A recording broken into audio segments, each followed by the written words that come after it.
And we're back with more Candle Against the Dark. Let's dive right back into Jack's story.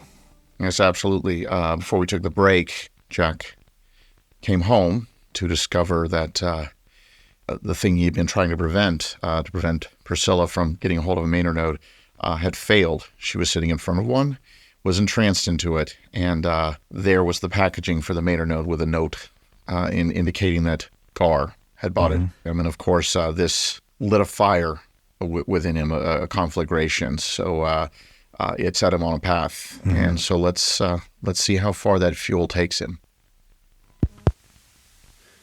I remember I was shaking uncontrollably as I drove toward Gar's mansion. It was probably the adrenaline. It definitely wasn't fear or doubt, because I had never been so certain of anything in my whole life. Except maybe the day that I exchanged vows with Scylla. I had promised to protect and cherish her with every fiber of my being, and I had never failed, not one day, to keep that promise. But that wasn't true anymore. I'd let her down. Gar wasn't just a threat to our marriage anymore. He had become an active threat to Scylla's life, and I was going to do everything in my power to eliminate that threat. It was like I was on rails. There was a sense of righteousness in what I was about to do. It had taken on an almost mythical quality in my mind, like it was ordained somehow, unavoidable. What I was about to do didn't just feel like my will. It felt like the will of the entire universe. And my singular existence as Scylla's devoted champion required me to be the instrument of this cosmic level correction. And that was fine by me. Gar's house was just as garish as you'd expect. It was a massive estate, loaded with all the trappings one uses to announce to the world their great power and unlimited means. The best of bedfellows, those two. And part of having unlimited means is having the resources to heavily fortify your seat of power. And Gar had done exactly that. He had taken all the precautions. But see, in this new world, a world now dominated by the implicit will of the Mater, all of those fancy security systems and motorized gates of the elite had been rendered inert, neglected and forgotten in favor of the pursuit of still more consumption and even greater satisfaction. Yeah. In this new world, the great equalizer wasn't death. It was the Mater. Anyway, I had actually spent a considerable amount of time tracking down the security codes to gain entry into the house. But as I pulled up to his drive, there was no need. The gates were wide open.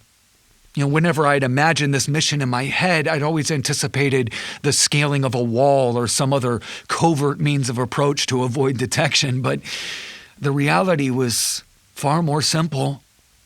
I just pulled straight up to the front door, and it was clear that my suspicions regarding his security forces had been correct.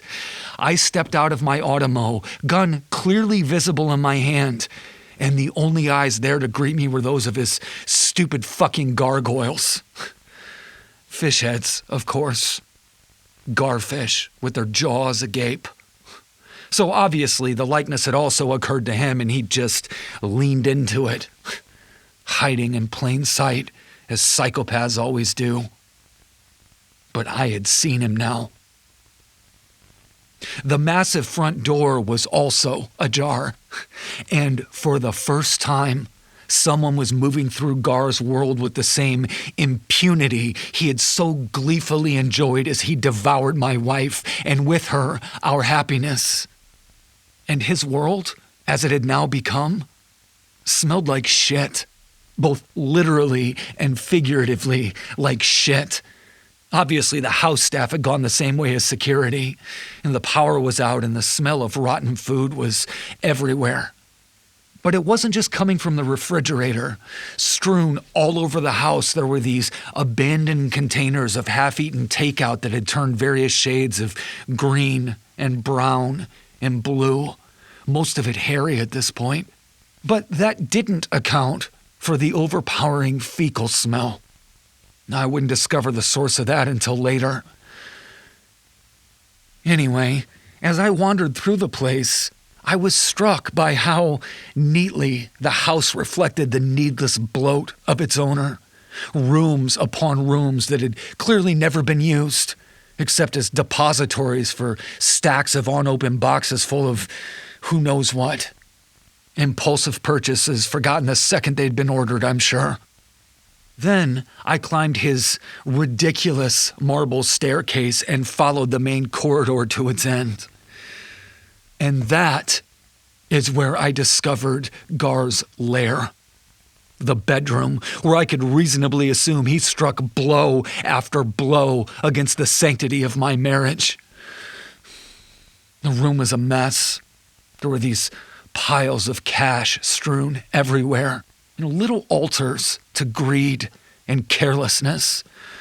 And there must have been a window or doors left open somewhere because there was a strong draft piping in the stench of decay and rot from downstairs. It fluttered the bills scattered in front of me. They twitched and writhed like little parasites, and I suddenly felt nauseous. I don't know what it was that actually made me sick. It could have been the stench, or maybe it was the idea of Gar's gluttonous existence made so tangible. Or maybe it was the idea of Priscilla doing her own kind of writhing in that room that finally got to me. I don't know, maybe it was all of them. Whatever it was, it started me heaving, and I managed to hold down whatever was trying to come up, but that was more than enough to make me flee back into the hallway and move on. I continued my search, but I wasn't having any luck finding my victim. I'd almost given up when I noticed a door just off of the kitchen. It was the entrance to another staircase, this one descending into the basement. And as I made my way down, another wave of nausea hit me, but this time I knew exactly why. The shit smell was overpowering. It was like wading into an outhouse. And the further down I went, the stronger it got, and the harder it was for me to push myself forward. But once I got to the bottom, I realized that what I had discovered was Gar's rec room. And it was more of exactly what you'd expect: an indoor digital driving range, a full bar, a pool table, and at the far end, a massive home theater setup complete with leather recliners. And it was in front of one of those recliners that I finally found the man himself. He was on his knees with his ass resting on his calves. His eyes were wide open, but they'd glazed over and they were no longer their usual green. They had turned that same milky blue as the godlike orb he seemed to be praying to. The robe he was wearing was untied and had fallen open. And what that revealed was the ultimate testament to the all-consuming power of the Mater. He was emaciated, like his skeleton was drowning in an ocean of its own flesh. Massive flabs of flaccid skin just dangled from his frame. All the fat that used to fill those now empty balloons was just gone. And this whole pile of biological waste had been left to just marinate in a cesspool of all kinds of bodily fluids. It was like everything inside of him had just slowly seeped out the bottom. And at first I was convinced he was dead, but then I noticed the visible pulsing of his heart beneath the skin on his chest and the steady, shallow breaths he was still somehow managing. I had no idea how he had survived in that state. He'd probably been there for weeks. No evidence of food or water anywhere in sight. What I'd seen upstairs must have been remnants of a bygone time, long before he'd become fully engulfed by the node, before it had fully captivated him. And that thought actually gave me hope that maybe there was still a chance to free Scylla from its grips, that it hadn't had time to overtake her yet. And I also had to wonder How had this pathetic, catatonic piece of shit mustered the energy to send my wife a note? How was that possible? How was any of this possible? And I still don't have an answer to those questions, and I suspect I never will. If there still is a someone or something out there that holds that knowledge, I don't get the sense that it would feel much of a need to share it with me. And who the hell knows if I'd even be able to comprehend it if it was offered? Who knows if anyone could? Because I can tell you, whatever is happening, it has already completely and decisively shattered every model we have ever had for understanding our universe. Anyway, I had finally made it. I had come to the moment of truth, and all that was left was just to pull the trigger. So I stood in front of him, between him and his precious node. And I honestly half expected that to break the trance, or maybe even break his mind. It was actually the fear of that second possibility that had kept me from just ripping Scylla's node away from her the instant I found her. But neither of those things happened. He just kept staring, as though he could see right through me. Like he was looking deep into the node and beyond it somehow. And his distant stare sent a literal chill up my spine. It made me feel empty inside, hollowed out, like I didn't actually exist at all. And that sensation filled me with an intense feeling of dread, and my instinct was just to retreat as quickly as possible. But I didn't. I stood my ground, and after a deep breath, I planted my feet and I leveled the gun to his head. Again, all I had to do was pull the trigger. But I didn't. I couldn't. But not because I was afraid to. I didn't do it because it wasn't right. And what I mean by that is that it wasn't enough. Not after all he'd done. The idea of simply putting a bullet in his head while he remained completely unaware of my presence to my bold invasion into his sanctum was entirely unsatisfying. No, I needed to confront him, to scold him, to make him aware that for the first time in his limitless, privileged life, he wasn't going to win. He wasn't going to get away with it. He was going to answer for what he had done. The butt of the gun made a strange sound when it connected with his face. And it didn't feel like you'd expect either. It was sort of like whacking a water bottle full of gelatin. It had a give that it shouldn't have. But regardless, it did the trick. He came to and shook his head a few times, and the way that his jowl skin flopped around kind of reminded me of a hound dog shaking off after a bath.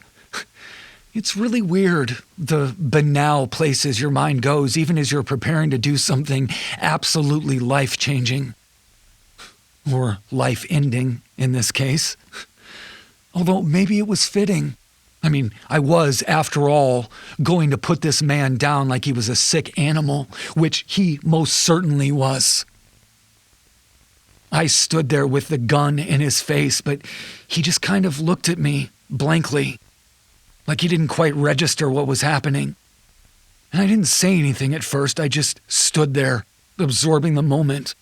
I think it was starting to hit me just how real my long-held desire had finally become. And he blinked his eyes at me a few times and seemed confused. And then he tried to speak.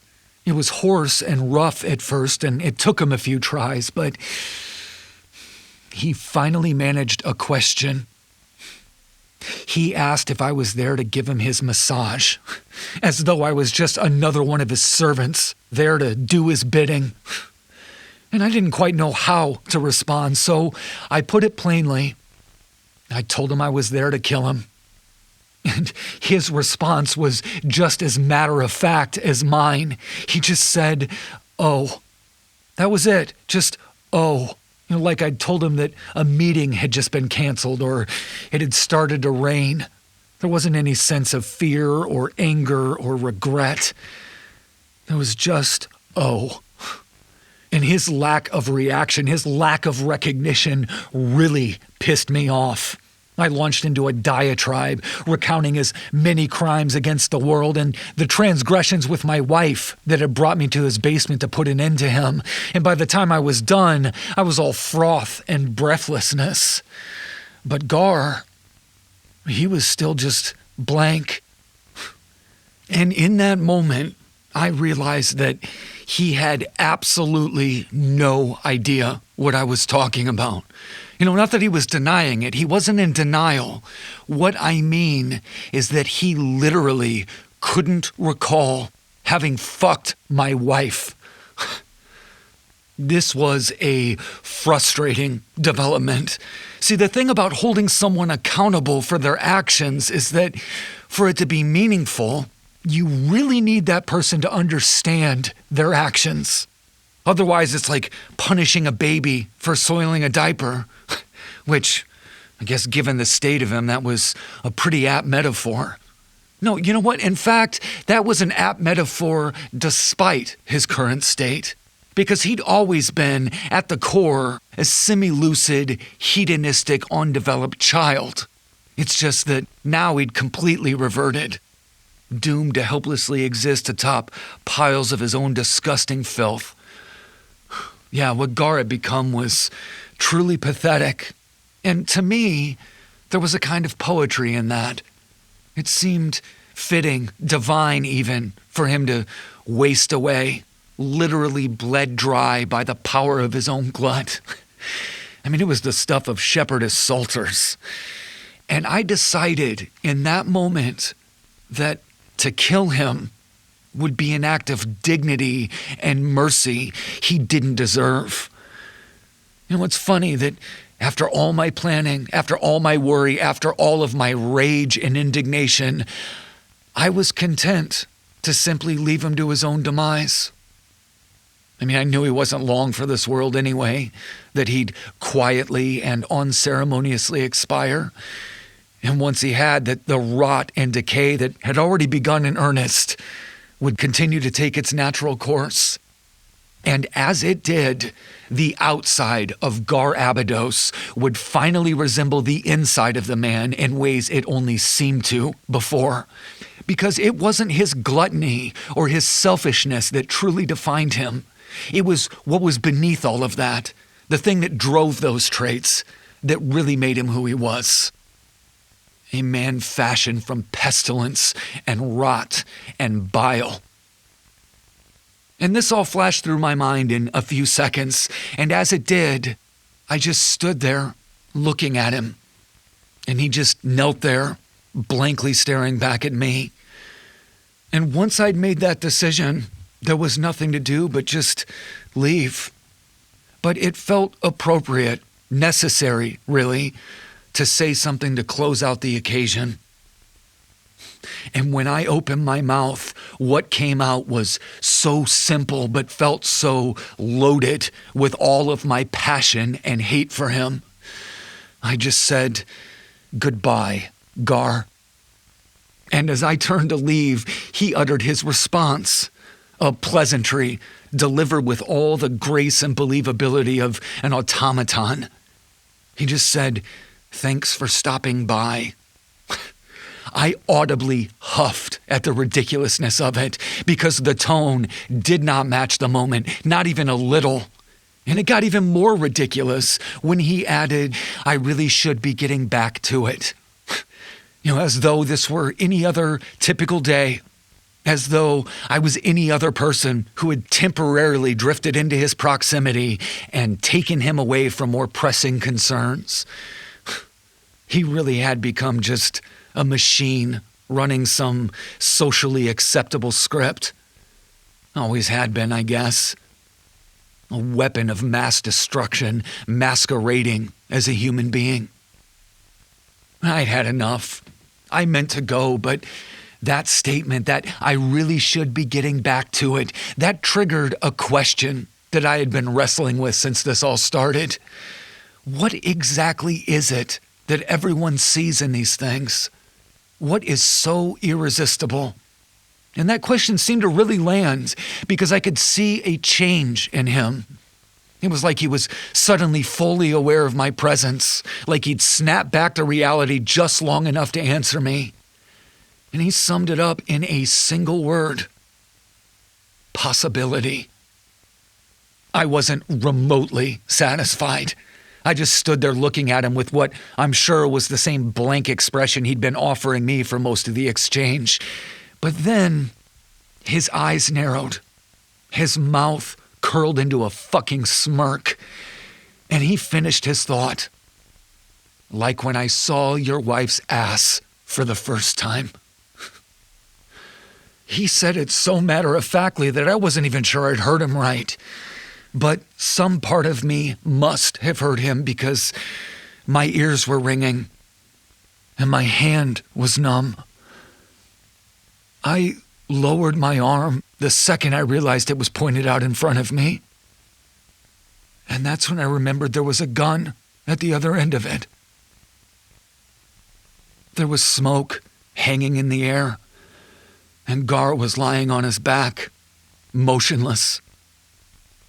Panic over what I'd done set in almost immediately. I didn't expect to feel that way. I thought I'd feel righteous or relieved. Instead, I felt something else. Regret, maybe? I don't know, I've never felt regret before, but I'm pretty sure that's what it was. My heart was racing and I was having trouble breathing. And there was a whole lot of smoke. That didn't help matters. It stung my eyes and my throat. There was just so much smoke. More than there should have been, at least in my estimation.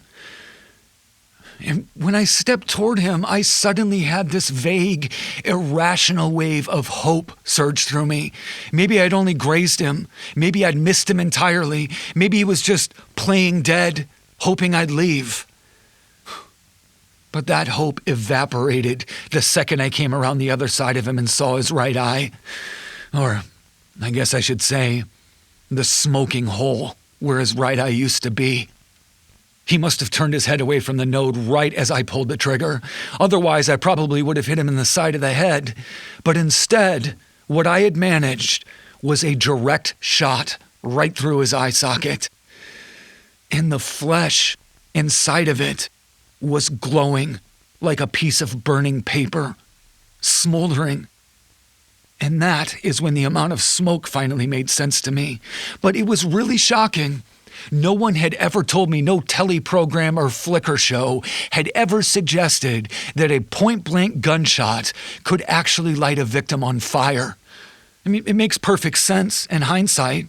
I've heard of powder burns before, but apparently the heat of a bullet and the eruption of the flame from the barrel can singe the flesh and actually ignite it, because that turned out to be the case here. It was an unlucky turn of events for both of us. Well, more for him than for me, if I'm honest. And I remember there was this thin, gray-brown stream of smoke and ash flowing up from the wound.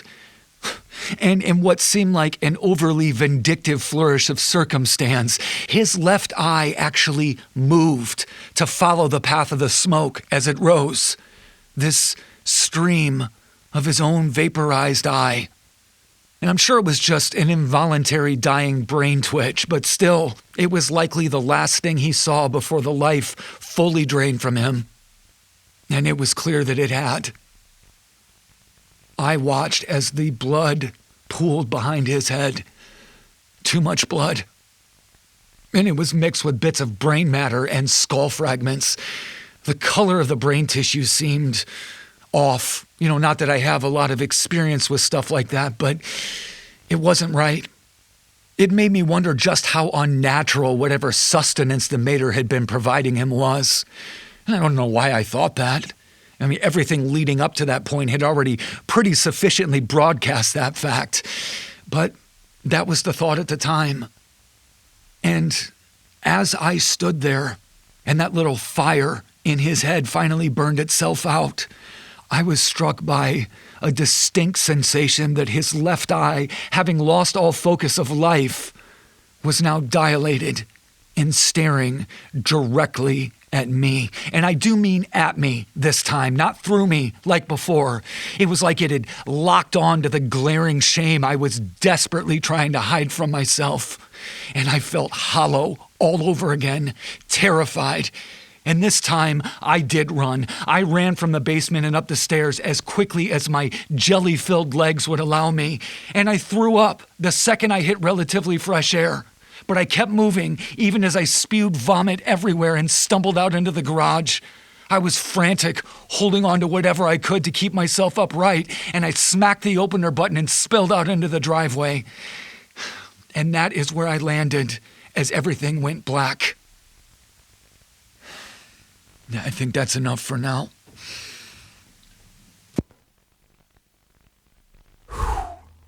Man, well, the deed is done. I know. It's a lot to take in. It is. It is. It is. Very, very powerful, palpable stuff, and pretty extraordinary. I can't just offhand think of anything quite like it in the annals of the things that you and I have studied over the years. There is something, certainly the Mater note is unbelievable. We can imagine this as a just an advanced technology, but at this point, there is something beyond. This seems like something other, something inhuman. Yes. Dare you say evil? Yes. And the Or fundamental... beyond that, a sense of morality beyond anything that we can even fathom, a purpose beyond good and evil that we can't even grasp. Right. It has that feel. The fundamental elements of biochemistry do not seem to obey whatever this scenario is. Absolutely. It's something has sped up, and there's been a fundamental transformation here that we can't explain in any normal sense. I imagine that he's going to want to get home quickly. Having seen what he just saw and knowing that his beloved Scylla is at this moment in the same position. Yes. Well, he's out. And when we next pick up, it's him coming around. So we'll see what his thoughts are regarding what to do about Scylla and what he's just done in that basement. Well, before you press play on that, I do have to take a quick station break. So let's do that, and we will be right back with more Candle Against the Dark.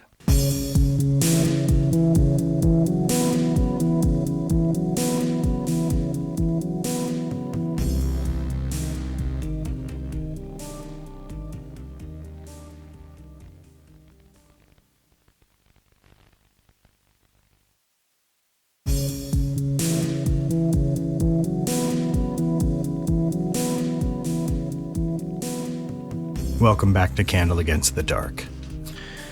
Okay, so Jack was unconscious in the driveway, having been completely overwhelmed by finally having done the thing he had come there to do. Gar is dead.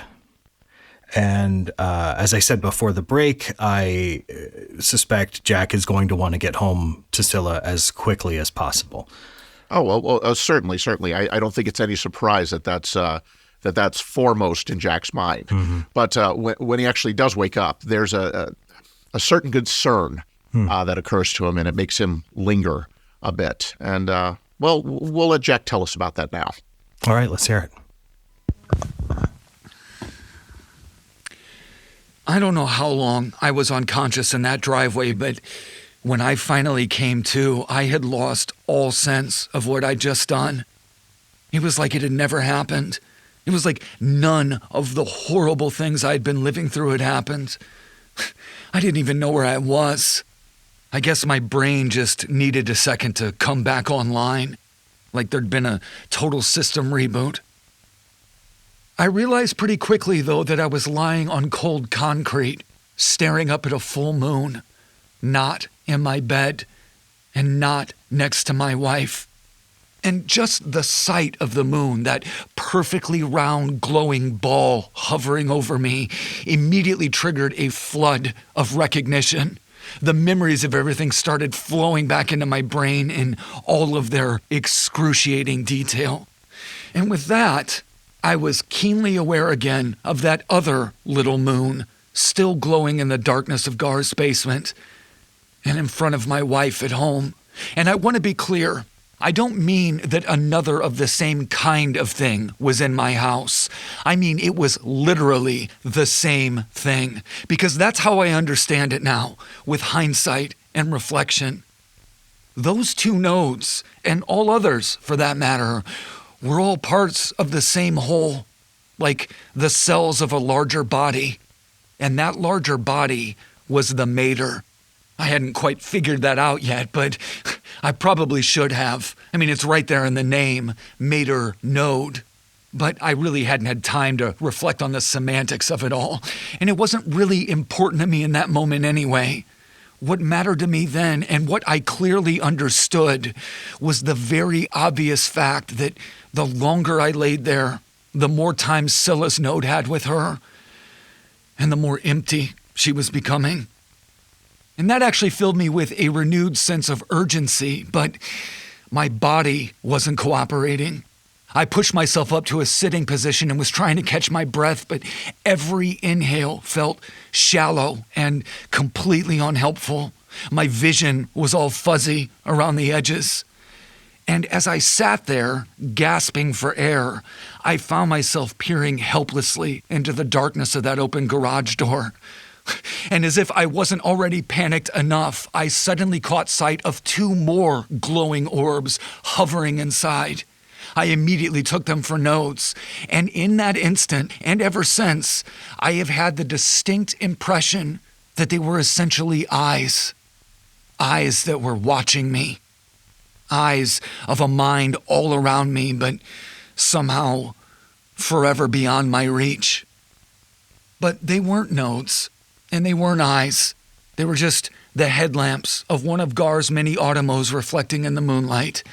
But in that brief moment, before my mercifully analytical mind finally resolved that fact, I was filled with a kind of terror I had never experienced before, and it shook me.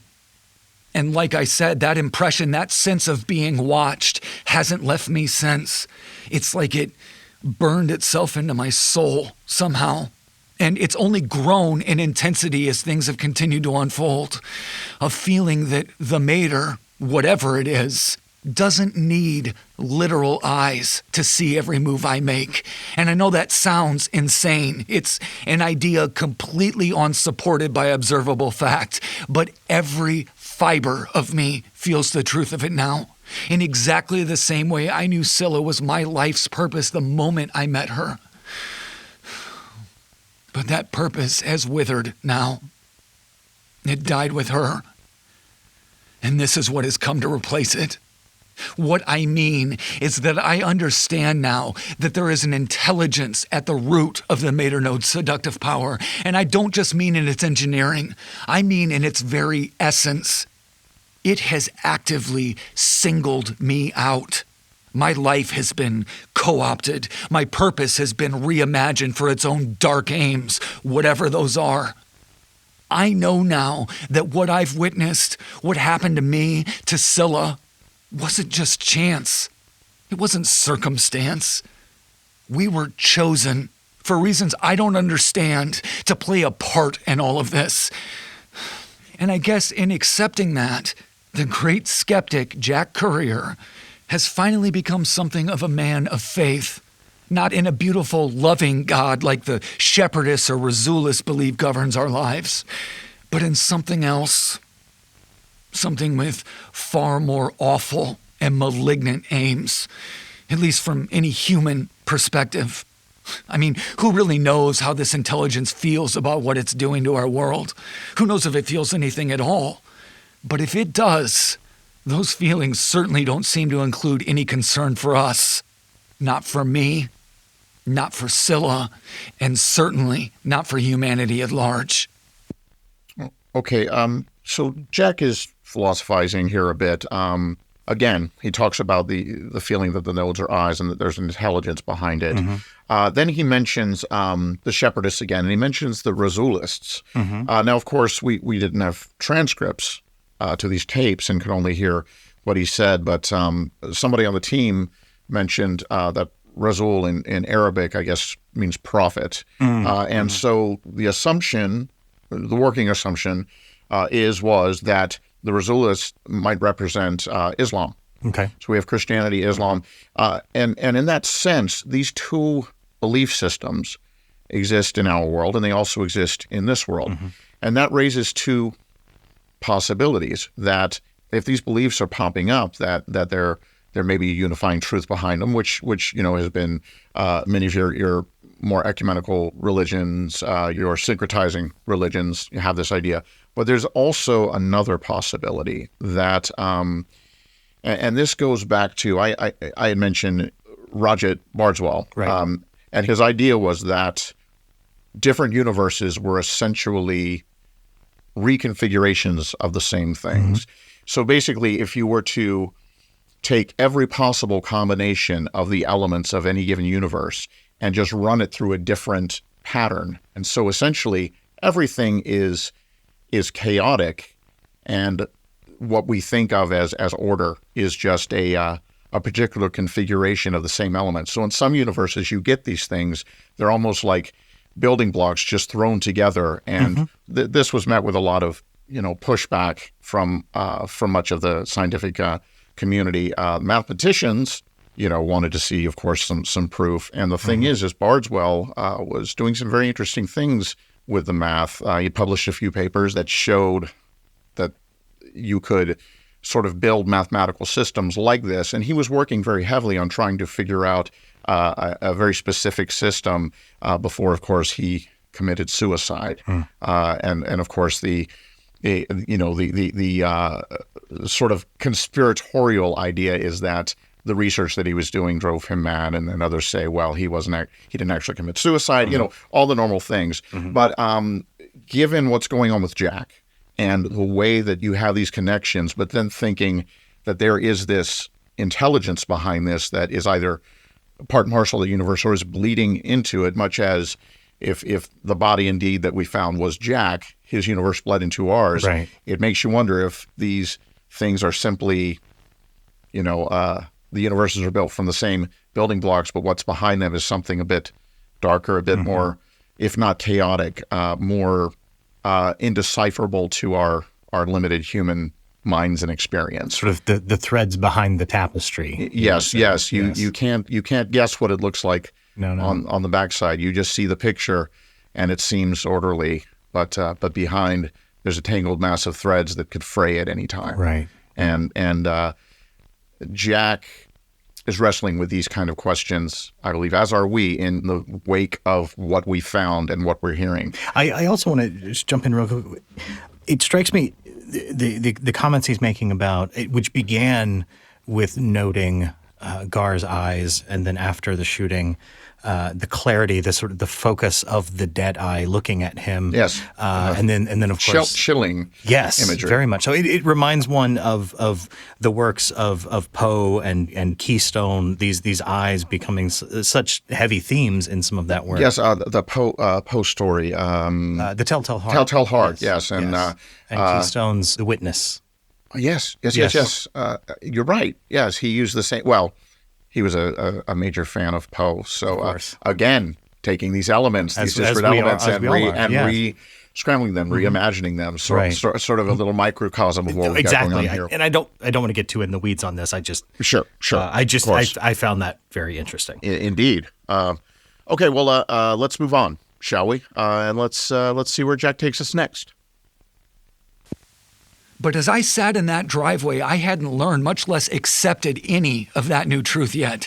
All I knew was the profound terror of the moment and the sense of resistance that came with it. Just like Gar, this thing was trying to steal my wife, and I needed to destroy it. But first, I needed to understand how. And it occurred to me that what I had down in that basement was a perfect opportunity for experimentation. If I could neutralize that node, I would know exactly what to expect from the one at home. So I immediately set my sights on finding something, anything, I could use in my coming battle.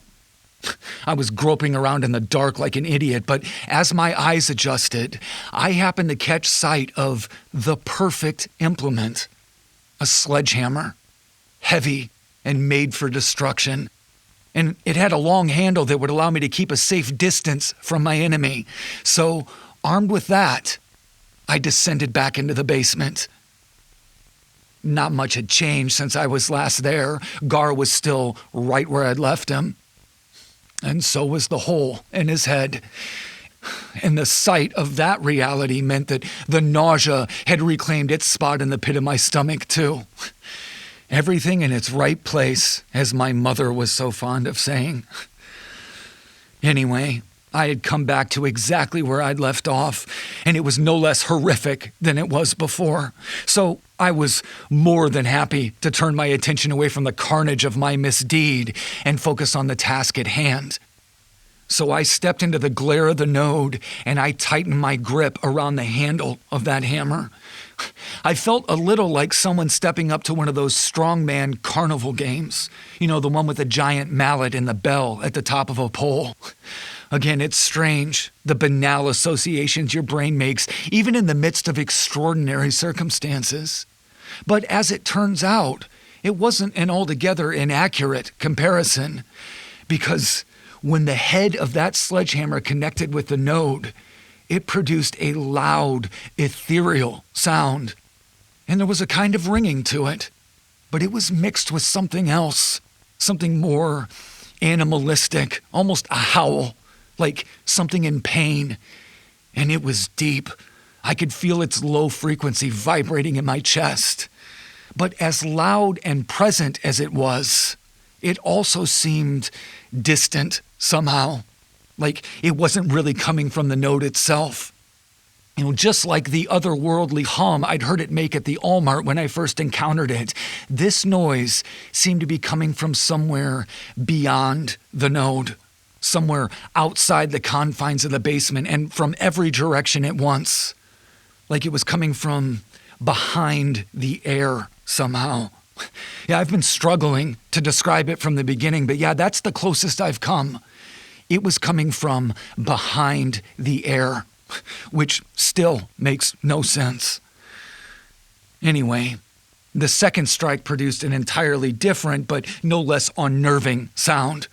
This one was more like a buzzing, a harsh, high-pitched buzz.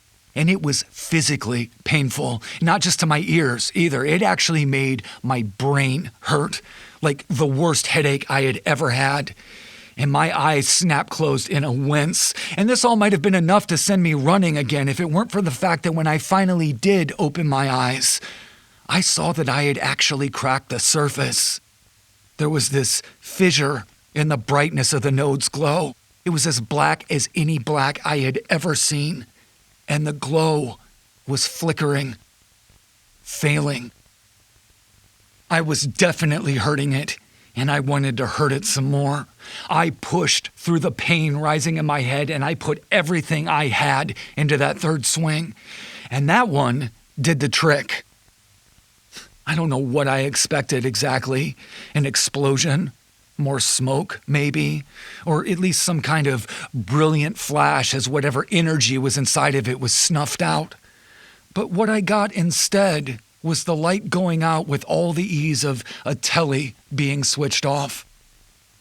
Even the noise was lackluster this time, just a tinkling somewhere between breaking glass and the crumpling of paper. And then the room was just dark and silent.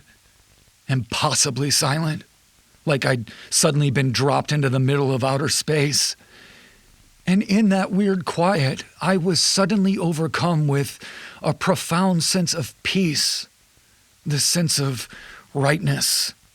And I felt hopeful, because if it was that easy to destroy the node, maybe the spell over Scylla's could be broken just as easily. Maybe everyone could be freed and the world could be saved. And maybe, with time, things could go back to the way they were. But that hope was painfully short-lived, because from somewhere inside that pile of shards, that light started to grow again. And I thought for a moment that it was healing itself somehow. And that's the word that came to mind, healing. Because at the time, that seemed like the most appropriate word. And it seems even more appropriate knowing what I know now.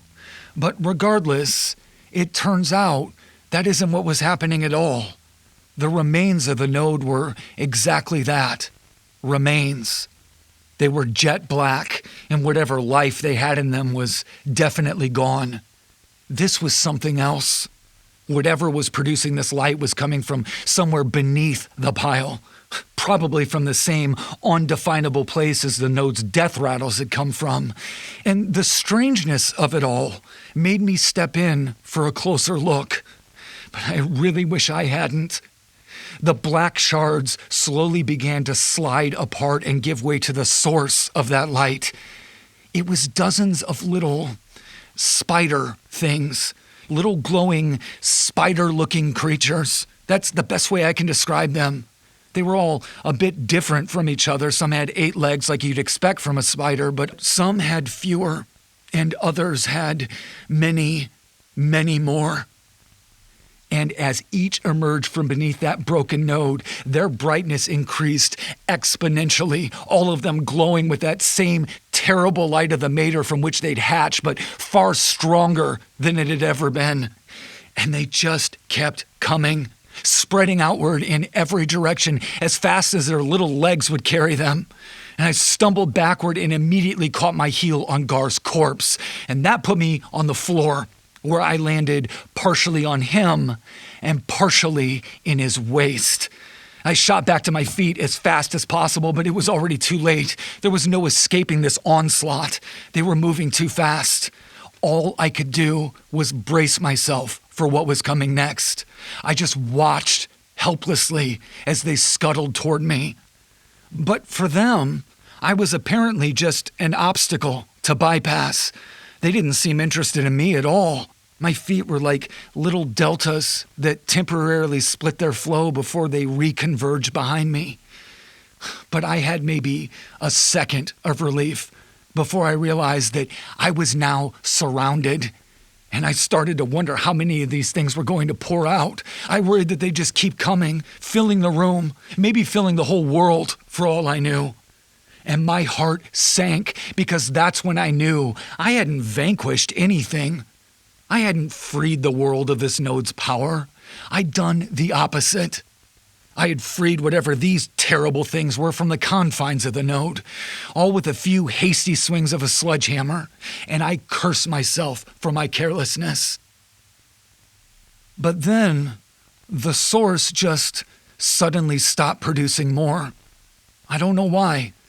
And the deluge became more of an expanding ring. And as that ring, that bioluminescent shockwave of bugs traveled farther out into the room, it seemed to dissipate. Like the light of those spider things was vanishing into an unseen distance the walls of the basement should have made impossible. And then, just like that, they were gone.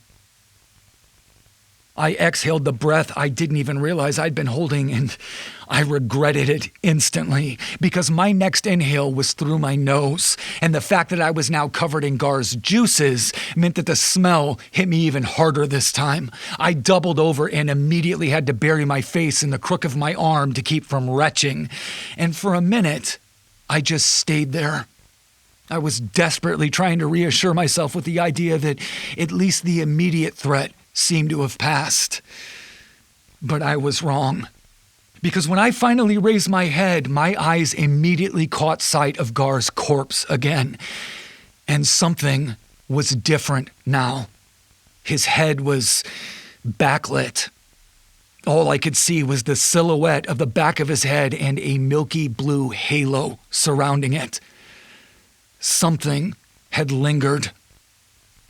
I made my way around to the other side of him, and sure enough, there was a single source of light emanating from his face, a glowing spot covering his left eye.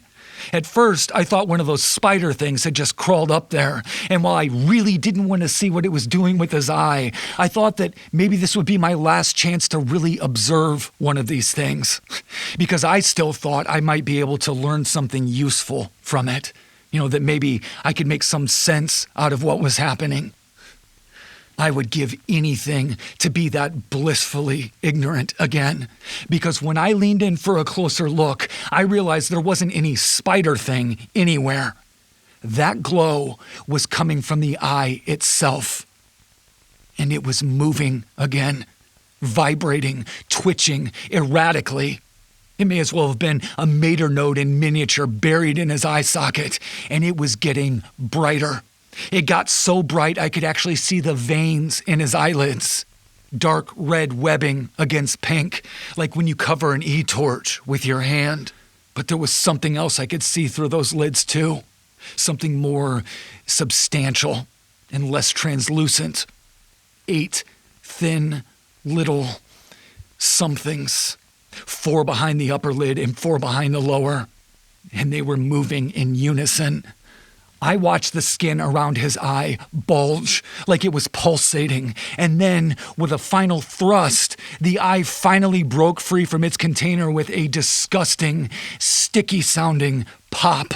And this thing, this glowing but still undeniably human eye, used what I finally realized were its newly grown legs to skitter across Gar's face. It made its way to the floor and started toward me, and I wanted to run, but I didn't. I froze. I was in too much shock to react, and I just stood there and watched as it came to a stop at the tip of my toe. And then it looked right at me. And when I say it looked at me, I don't mean with the kind of eyes you would expect from a spider or any other kind of bug.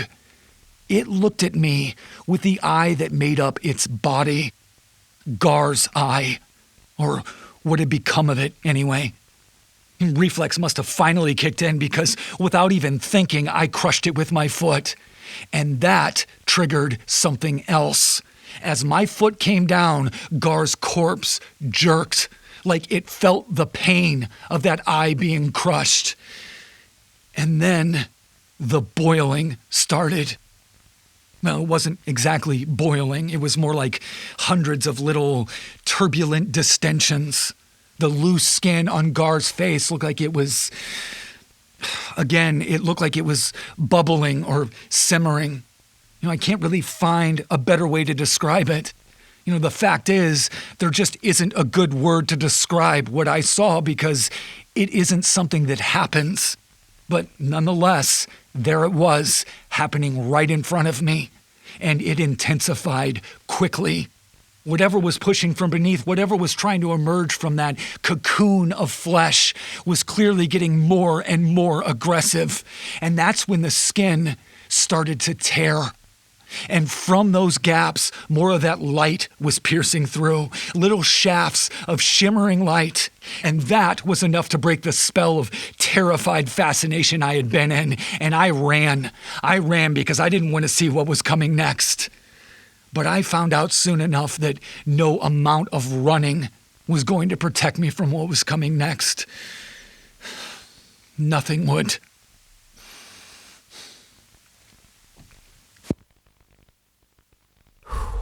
Wow, man, I got to tell you, we have reached a level of grotesque and disturbing that I frankly was not expecting as we began this journey. The undulating skin, his body basically boiling as if it were pasta.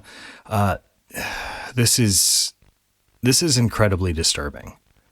And it's not merely the described sight of what happens to Gar's body. It's the implications of it. That his body has not merely become emaciated and has been drained in some way by it's been supplanted. It's been transformed. Right. And it would appear unrelated to the fact that Jack broke the node. Oh. This is something that was happening regardless. Yes, or yes. Perhaps what happened with the node triggered this final reaction to it. He said it rang like a bell. Perhaps this was a resonant feature, Right. but the possibility for that already being there appears to have been already existed within Gar. And Right. I have to say, when we heard this, when my team heard this, without saying anything to each other, we all just happened to get up and leave for lunch at the same time. This was terrifying, and it was really at this point we'd all believed that this was real at this point. At least in my team, I can say that for certain. But the implications, this was the first point that we really began to feel the danger, Right. that we began to feel a threat. That if something of this this horror, this otherness, this transformative alien aspect that Jack has stated is hopeless, at least in his feelings now. If that came through along with the body and the Right. briefcase and everything that was in it, would it have some transformative effect on our world? If only a sliver of it. For Jack, I think what he was most focused on is what just happened to Gar going to happen to Scylla. He had to have been thinking a million different thoughts. And so what does he do? He runs from the basement, both, I think, in terror and in the hopes of getting to her. But think of that. He's in the dark. He's crushed this spider. The spider thing. The eyeball spider. Right. Right. Either of the same nature as the things that came out of the node, or at least a close cousin. Would they be coming back in defense of it? He's standing here between, the remains of Gar and the remains of the node, the remains of the things that he's done, and he's seen these spider things crawl off into the distance. And he runs from the basement. Is he running into emptiness? He mentioned the feeling of being in outer space. Was this just simply a sensation, or did he sense something more? He ran. Yeah. It was all that he could do. In the absence of any other action, he moved forward. And where he moved forward was towards Scylla. Right. Well, with that, it would appear we have run out of time for tonight. And honestly, right now, I also feel a desire to run. We're going to... I know that feeling well. I've came up several times in the course of this, yes. I can only imagine. I have not been in physical proximity to any of these items. I can only imagine. Yes. You have taken us on a harrowing journey thus far. I, for one, could never have imagined where this story, these tapes, would take us. And I don't mind saying that I think I've been fundamentally and permanently changed for having heard what I have here tonight. I want to thank you again for traveling here to be with us in person on such short notice. It is always an honor to have you. Thank you so much for having me. And I can't wait to share more with you tomorrow night. That feeling is mutual, I assure you. So that's all we have. We will be back tomorrow with the conclusion of Jack's story, whatever that may be. So until next time, America, keep your lamps alight and your minds afire. I'm Dov Kandel, and this has been Candle Against the Dark.